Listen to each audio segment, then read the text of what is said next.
Good morning, everyone. I'm here in Porto for my second day. I leave early tomorrow morning, and just like in Lisbon and just like in Santarém and Tomar, I find myself in front of a major cathedral, and maybe I'll even sit like I did in Lisbon, sit on the step.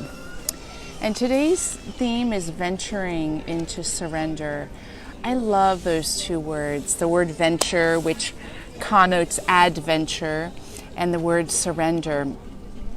To have an adventure is like the word advent. It's a welcoming in of a new way of experiencing things or a new way of being.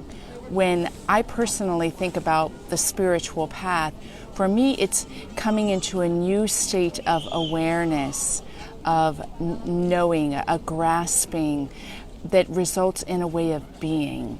So we can have an adventure that's as simple as going to the supermarket that has its own object of finding the best avocado.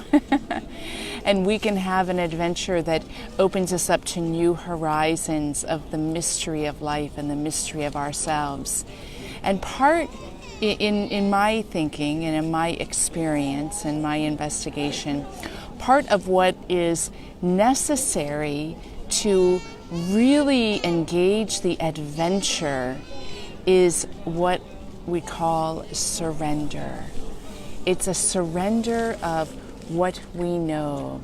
And this surrendering is a movement. It's not just like, oh, okay, I'm going to surrender in my mind. And it's not just an emotional surrender. It's a surrender that creates an inner disposition within us wherein God or Spirit or Source at our very center can have greater freedom. Isn't that interesting? I have been meditating quite a bit on this one stanza from a poem I love called The Living Flame of Love by John of the Cross. And I'm going to read this one stanza. O lamps of human fire in deep transparency, the lowest caverns of the senses, once shadowy and blind, flare in light and warmth, and wake the lover with amazing joy. That is the fruit of the adventure of surrender in John's life. And he's speaking from a place that he has been wakened into amazing joy by the lover. And as you all know, I'm a lover archetype, so substitute your own metaphor language in there if you're not a lover archetype. But what he's speaking to here, lamps of human fire, he's speaking of the inner workings, the inner structure of a human being as being a lamp. In Karl Rahner's language, he would call it being wired for God. But lamps of human fire in the deepest transparency. That transparency is that attitude, that inner disposition of surrender. There's an authentic encounter that leads to a saying yes to no less than all. And it penetrates. It not only penetrates to the deepest parts of ourselves, but it takes us into some uncomfortable realms at times. And here he says, the lowest caverns of the senses, once shadowy and blind. Have you ever been in a place like that where whatever you're experiencing in your personal growth is letting you come into contact with what feels like the lowest parts of you? The parts that feel filled with shadows, the parts where it's not only filled with shadows, but you feel very blind in those places. I have many moments like that, and I've had some recently that have almost felt debilitating to persevere in these lowest caverns. Yet surrender takes us into the adventure of being awakened in these very parts, not in spite of, but in light of.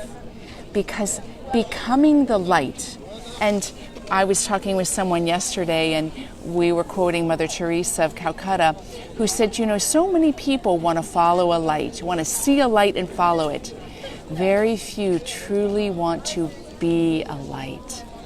but we settle for less when we settle for less of being the light. And being that light is that surrender into the light, coming into the lowest caverns of who and what we are, our deepest places of discouragement, our deepest places of limitation. In doing that, though, in that surrender, I want to make an important point. In it, never ever do we surrender our independence and our autonomy. It's a position where we experience our own limitation, and in that limitation, we are operating from the free part of ourselves.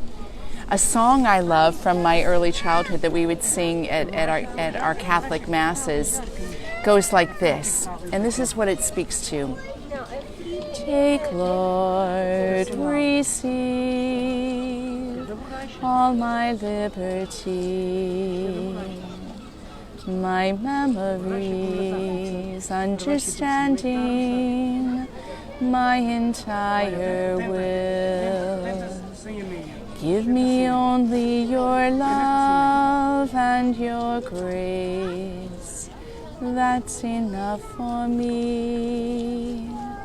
And it goes on about surrendering, like, take my liberty. When we feel ourselves more and more awakened, even though it's a coming home to who and what we are, there is something of an experiencing of our nothingness, because we experience the fullness of who and what we are.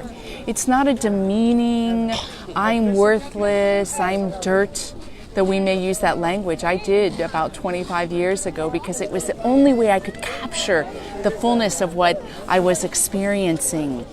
When we enter into that shadowiness and that blindness, we can then be awakened by the lover with amazing joy. So remember, in the process of surrender, it's the opposite. You don't surrender your autonomy and your independence. You actually gain your autonomy and independence. And I think that's important to realize, because so often we have been violated by systems and structures that tell us our blind obedience means we give up who we are. And we only give up the limited notion of who and what we are. So take our will, our memories, our faculties, so that they may be awakened with amazing joy. I love you all. Happy venturing. Mwah.